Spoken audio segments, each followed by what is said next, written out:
Most modern process plants have sensor calibration programs, which require instruments to be calibrated periodically. Calibration can take a considerable period of time, especially if the device is hard to reach or requires special tools.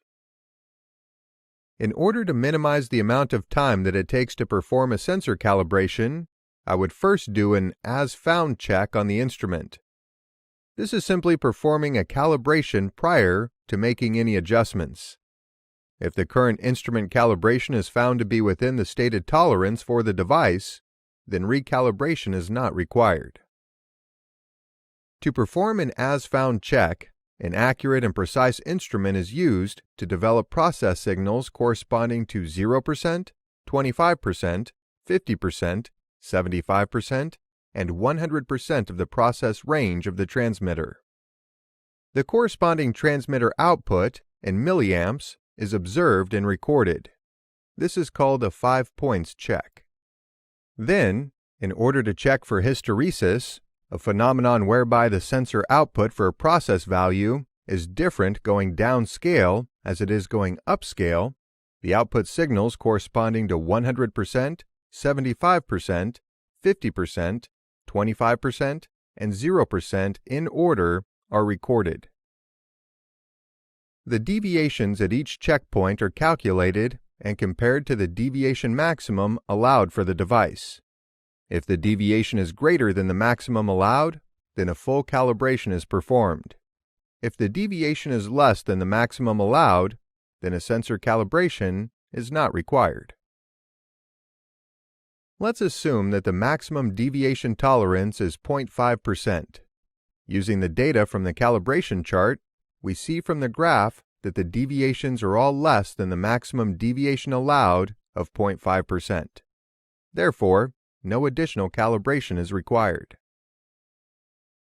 Now, let's assume that the maximum deviation tolerance is 0.2%. Using the data from the calibration chart, we see from the graph that some deviations are greater than the maximum deviation allowed of 0.2%. Therefore, a sensor calibration is required.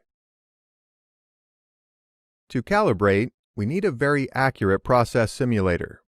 In this case, a pressure supply, connected to the process side of the transmitter.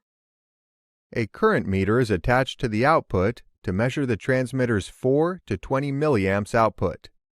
Ideally, a National Institute for Standards and Testing calibrated simulator and current meter are used. In practice, we can use very accurate process meters and pressure input modules. If we have an analog transmitter, we must adjust 0 and span to reduce the measurement error. With an analog transmitter, there is a 0 and span adjustment on the transmitter itself. 0 adjustment is made to move the output to exactly 4 milliamps when a 0% process measurement is applied to the transmitter.